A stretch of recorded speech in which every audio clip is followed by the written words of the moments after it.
This is part 17 of our Minish Cap walkthrough, and we are not done collecting items just yet. Yeah, we told you it's going to be a while. Yeah, but in this part, we're actually going to get 2 wallet upgrades, which are huge. It's awesome to get. That's awesome, but like it kind of sticks to again like back to back. Now, if you're just like randomly doing like a let's play, you might not get them back to back. But the fact that it's easy to get those 2, like it's possible to get those 2 that quickly. I don't know. It's just kind of. It's convenient from a standpoint that you're going to load up on rupees in the dungeons and stuff, but you're right, it's kind of, it's a little, well, no pun intended, but it's a little cheap that you can get that. But what else do we do? We're also going to get a couple of pieces of heart. Okay.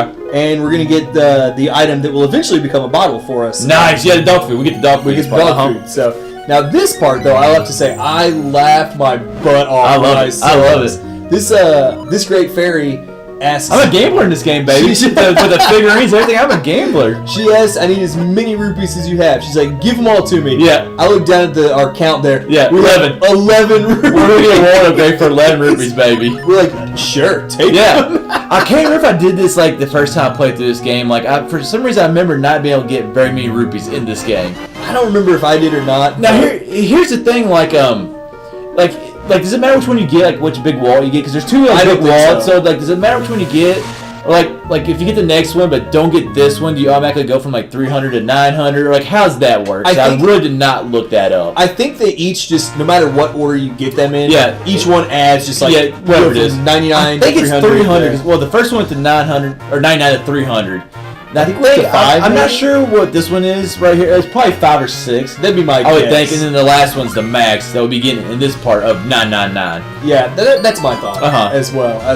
It is kind of cheap that we get them both back to back. Yeah, I agree with you. But I just had to laugh, and she's like, "Will you give me all of your rupees?" Yeah, like, heck yeah, take 11 of them, whatever. You know, I do like getting the wall upgrades though this early because one of the most frustrating things about Zelda is when you like max out rupees, and you can't collect anymore. And I think it should be like that, like Link Between Worlds, like when you can collect as many rupees as you want to. I love that concept.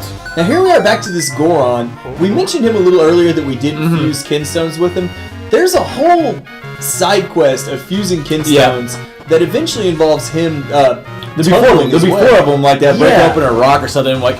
And we actually don't know what that side quest is. I'm not sure what the reward is. I know there's like a big Goron we'll be seeing later on. I think it has something to do with that. We'll be doing this walkthrough, but at this time of this video, we're not sure. We don't exactly know what that quest is. So now I gotta, and I know you mentioned how much you love this. That farmer there that we tried to fuse kinstones with, when we quit because we didn't have the right one, it was boo. Yeah, you know what I'm saying? People who quit, you get a boo. It's just funny him saying. You get a boo. You're like, I don't know. That's just.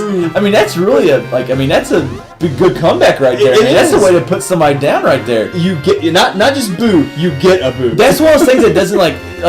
It's kind of like Phillip Rivers in football. Like when he talks crap, he doesn't cuss. Yeah. And so like it infuriates you. Like that guy, it's really not bad what he said, but it's kind of infuriating. It's just he's so polite while he's booing you. It's like a kid talking crap to you almost, like in the way he's kind of talking to you. He's still afraid to cuss. You get a boo. Well, you know what you get? You get a boo. That's like I could see Phillip Rivers saying that. Yeah, that's what I'm saying. Sorry if we have any San Diego Charger fans out there listening.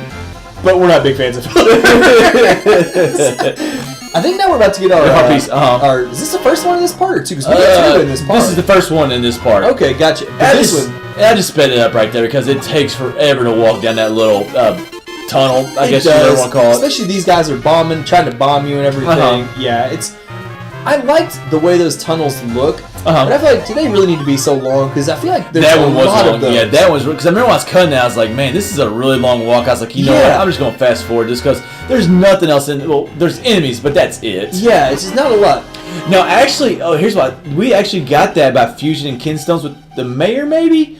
Or we got the kinstone from the mayor's house infused. We actually got that big wall from infusion, so that's something that you actually might not get until a later part in the game. Yeah, possibly. So like you kind of hit on earlier. The way we just did it was back to back. Yeah, yeah. I mean, it worked out well. I mean, from a convenience standpoint, as I said, it's great to get the rupees early, especially because we had to spend every rupee we had earlier on the boomerang. Yeah, boomerang. And then if you would have had a lot, you'd have thrown a lot of them to that great fairy. Like I said, it's only the second dungeon, and we're already able to max out rupees. It's just nice because this is a game. If I remember correctly, you get a lot of rupees in this game. It's easy to max out.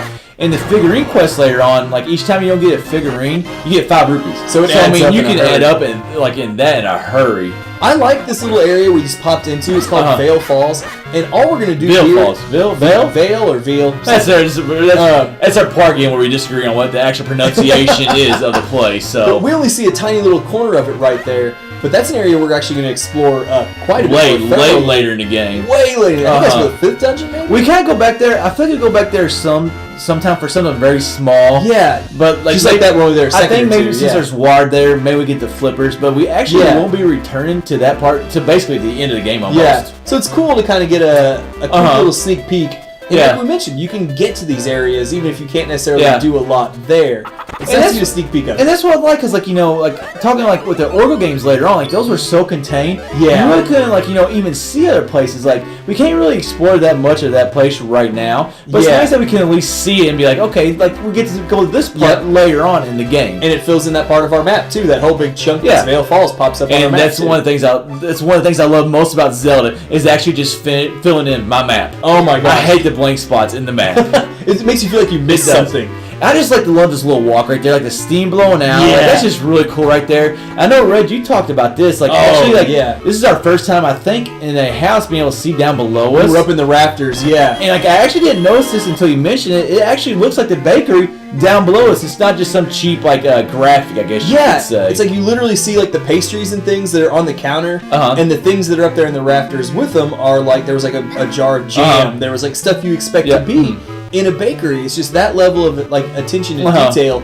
And then the Minish living up there and stuff. Yeah. They got their desk or whatever belongings they have up there. It's just a really neat touch, and it's and we've mentioned anytime they do the zoom in when you're Minish and you see the leaves that are huge, things like that. It just looks good. And we'll be going up in a lot of houses like that later on, actually. Yeah. We'd like to be doing a lot of side quests, getting a lot of items. Yeah. I don't think we exactly get upgrades that way, but we'll be doing that quite a bit. Yeah, it was nice to go ahead and get that 100 rupees, especially after we had, we spent the 300 on the boomerang, we threw the few that we had to the ferry. Yeah. So it was nice to get that treasure chest. You never know when you're going to need there's a couple upgrades in this game that cost 300 rupees. So, rupees, you get a lot of them, but rupees are actually pretty valuable in this game. And I know it sounds stupid. You would think that rupees are valuable in every Zelda game, but there's a lot of Zelda games where you don't have to use a lot of rupees actually. No, definitely not.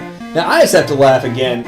Ezlo must just be hungry this entire game. He talked about the cows looking delicious. He asked if you could get a free sample of this bread for him. I don't think poor Ezlo had a snack before Vati turned him into a... What was a hat? Can you eat as a hat? I'd be afraid to see where he'd poop because it's up on your head. Thanks for that image. My God. Folks, 2 guys is over.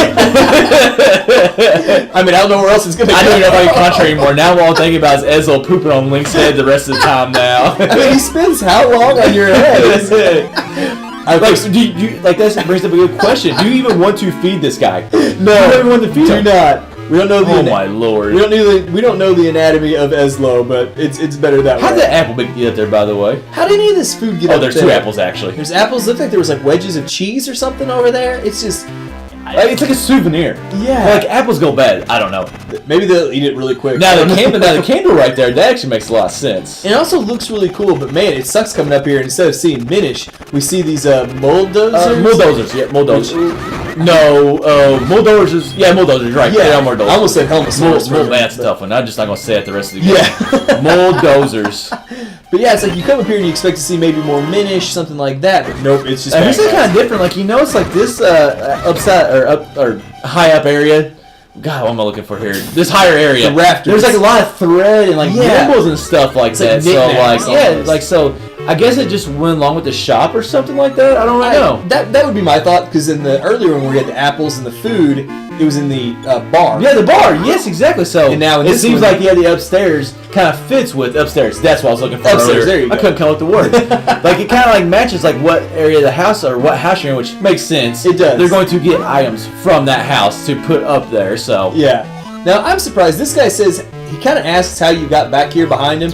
if it was a shop owner and you ended up back behind the counter, he'd probably pull a shotgun out from around. Yeah, exactly. Yeah, exactly. He would. Well, we're in Hyrule. They don't really have guns in Zelda games. So no, he might have a slingshot. That'd be a shocker though if he did pull out a gun on you. Like, oh my God, there's guns in Hyrule. That would be a change of pace. Yeah. I guess Wind Waker had cannons, but that's about it. Yeah, well, he should know he has a Minish portal back here, so he should know that this is possible. Exactly. Maybe I don't know, but do they even know that those are actually Minish portals right there? I'm not sure if they do or not because even Eslo earlier sounded surprised when he flips one over and he's like, you can actually use them. Yeah, you're right. As well. So they may not know at all. But either way, this wraps up part 17 of Minish Cap.